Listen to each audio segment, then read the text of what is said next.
Abid হামিমকে VP GS করে ডাকসু নির্বাচনের panel ঘোষণা ছাত্র দলের।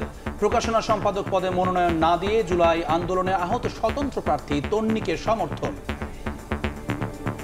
ডাকসুর সহসভাপতি হিসাবে ছাত্রদল মোহাম্মদ আবিদুল ইসলাম খানকে মনোনীত করেছে। জিএস সাধারণ সম্পাদক হিসাবে শেখ তানভীর বাড়ি হামিমকে নির্বাচিত করেছে। রক্তের বিনিময়ে অপরাজয় বাংলার পাদদেশে দাঁড়িয়ে একটি গণতান্ত্রিক বাংলাদেশ বিনির্মাণের সূচনা শুরু হয়েছে। শেষ দিনে ফর্ম জমা দিচ্ছেন সম্ভাব্য প্রার্থীরা। আচরণবিধি লঙ্ঘন ঠেকানোর ঘোষণা। তারা ঢাকা বিশ্ববিদ্যালয়ের ছাত্রছাত্রী, তারা কোনো দলীয় পরিচয় কোনো মার্কা নিয়ে এখানে আসে না। ইভেন ব্যালট পেপার যখন তৈরি হবে সেখানে কোনো দলীয় পরিচয় নাই, কোনো মার্কা নাই। গণপরিষদ নির্বাচনের মাধ্যমে নতুন সংবিধান চায় এনসিপি। ভোট বিলম্বে চেষ্টা হিসেবে দেখছে বিএনপি।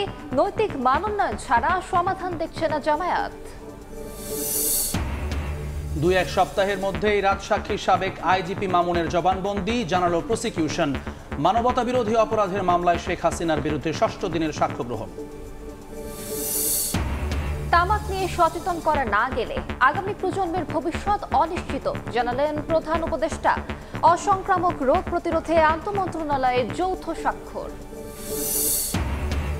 চক্রের ভয়াল থাবায় ক্ষত বিক্ষত সিলেটের শাহ আরেফিন টিলাও। প্রশাসনের দলগত গাফিলতি দেখছেন পরিবেশবিদ। দায় এড়াতে পারে না অর্ধ ডজন মন্ত্রণালয়ও।